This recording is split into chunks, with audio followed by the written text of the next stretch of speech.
नमस्कार, स्वागत है आप सभी का हमारे YouTube चैनल में। आज के इस वीडियो में आप श्रवण करेंगे चैत्र माह के शुक्ल पक्ष के गुरु प्रदोष व्रत की कथा। इस बार 2025 में चैत्र शुक्ल पक्ष का प्रदोष व्रत जो है वह 10 अप्रैल गुरुवार के दिन किया जा रहा है। आज प्रदोष काल का समय रहेगा शाम को 5:55 से लेकर 7:30 के मध्य में। इस समय में भगवान महादेव की विशेष पूजा अर्चना करें। प्रदोष व्रत कर्ता को चाहिए कि गुरु प्रदोष व्रत में पीले वस्त्र धारण कर लें। भगवान महादेव का प्रदोष काल में पीले पुष्प, पीले चंदन इत्यादि से भगवान का अर्चन पूजन करें और प्रदोष व्रत कथा श्रवण करें। भगवान महादेव के नाम मंत्रों का जप करें। आइए श्रवण करते हैं गुरु प्रदोष व्रत कथा। एक बार प्रेम से कहिए, बोली शंकर भगवान की जय, पार्वती माता की जय। कथा इस प्रकार है। एक बार बंधुओं, इंद्र और वृत्रासुर में घनघोर युद्ध हुआ। उस समय देवताओं ने दैत्य सेना को पराजित करके नष्ट भ्रष्ट कर दिया। अपना विनाश देखकर वृत्रासुर को अत्यंत क्रोध हुआ और वह स्वयं युद्ध करने के लिए उद्यत हो गया। मायावी असुर ने अपनी आसुरी माया से भयंकर और विकराल रूप धारण कर लिया। उसके स्वरूप को देखकर देवताओं की सेना सब भागने लगी। सभी देवता एकत्रित होकर देवराज इंद्र के पास आए और देवराज इंद्र के परामर्श से सभी देवताओं ने देवगुरु बृहस्पति का आह्वान किया, उनको याद किया।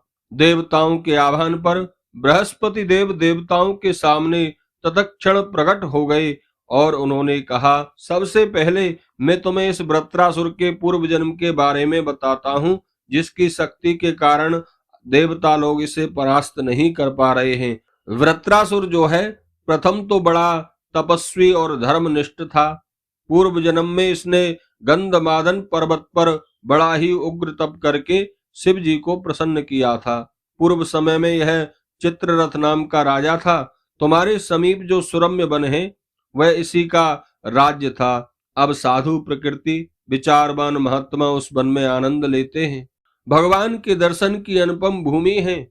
एक समय चित्ररथ अपनी इच्छा से कैलाश पर्वत पर चला गया और भगवान का स्वरूप और वाम अंग में जगदम्बा को विराजमान देखकर चित्ररथ हंसा और हाथ जोड़कर शिव शंकर भगवान से बोला, हे प्रभु, हम माया मोहित हो विषयों में फंसे रहने के कारण स्त्रियों के वशीभूत रहते हैं, किंतु देवलोक में ऐसा कहीं भी दृष्टिगोचर नहीं हुआ कि कोई स्त्री के साथ सभा में बैठे। चित्ररथ के ये वचन सुनकर सर्वव्यापी भगवान शिव हंसकर बोले, हे राजन, मेरा व्यवहारिक दृष्टिकोण थोड़ा अलग है। मैंने मृत्युदाता कालकूट महाविष का पान किया है, फिर भी तुम साधारण मनुष्यों की भांति मेरी हंसी उड़ाते हो।